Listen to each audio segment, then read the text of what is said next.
Okay, so something I have not touched much on about Alzheimer's that is unfortunately becoming a problem for me is personality changes. The apathy, I've had that for a long time, which is basically a lack of motivation. People with Alzheimer's, I'm reading, so people with Alzheimer's have an increased irritability and frustration, a lot of mood fluctuations, aggression, and inability to cope with routine changes. So social withdrawal and reduced empathy.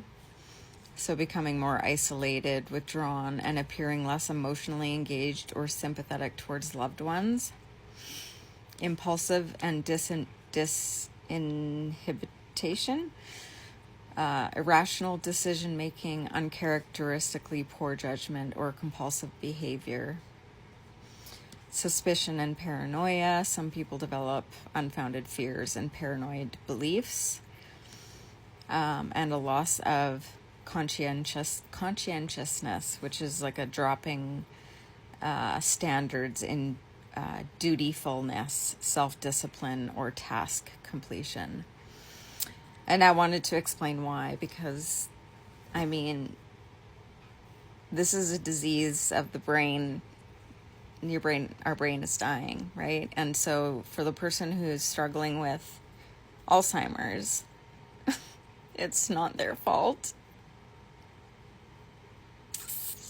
And I think that gets lost a lot. The reason why these changes happen in personality with Alzheimer's patients is the frontal lobe deterioration. The frontal lobe governs your impulse control, empathy, social behavior, and planning. And those regions are damaged by the amyloid plaque and tau tangles. The brain's ability to regulate social appropriateness and emotional response breakdown. So essentially the places in your brain that's damaged cause that. The limbic system damage. The limbic system, which regulates mood and emotion, is often affected. The structural damage leads to higher rates of anxiety, depression, and neuroticism. Communication breakdown. As the language centers become impaired, individuals become angry or suspicious simply because they can no longer understand what is happening around them or express their needs. So, and there's so much more to this, but that's just like a quick little blurb. But I haven't really had to deal with that much. The apathy was a big thing that showed up fairly early. My social withdrawal has been pretty significant. I know I still hang out with my friends, but it's very one-on-one. Whereas I used to be very social. I'd walk into one of my meetings and I'd be talking to everyone. I don't do that anymore. I can't do it anymore. The anxiety, the panic attacks that I've been having the last few days, that's definitely from the damage to my brain. I have severe restlessness and irritability, to a level that I've never had before. And it's just not who I am. I think the part that, because usually, a lot of people don't talk about Alzheimer's, and, you hear Alzheimer's and then you just see the old person and you don't know what happened in between. But this is the in-between. This is the in-between of I know what's happening to me. I still am aware of the changes that are happening to me, and that is the most painful thing to go through, to watch myself lose myself and have no control.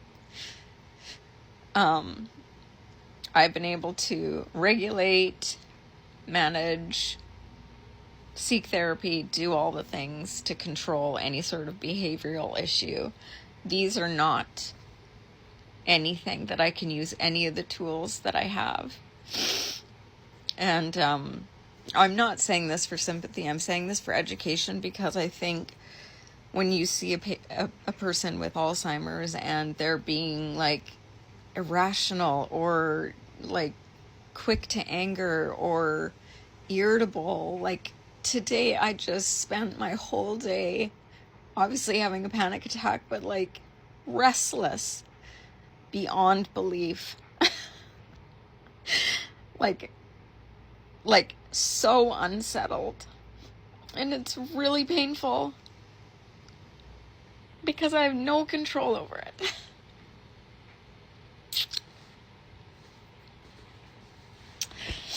So if you love somebody that has Alzheimer's, and I can't imagine being a caregiver. I mean, I guess being alone, I don't have to worry about, having a caregiver deal with this with me. So that's kind of a blessing, I guess. I do know it's really hard on the loved ones. I keep all that stuff sort of under wraps for my kids, so they don't witness that. But I'm just seeing this decline in my ability to regulate myself in a way that is conducive to having relationships with other people.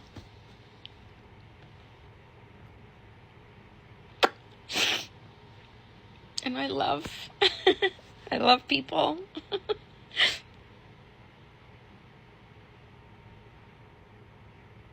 Anyways, I'm super grieving right now, clearly. Yeah, I've just hit a stage that's beyond repair at this point, so I thought, while I have capacity, I'll educate as much as I can.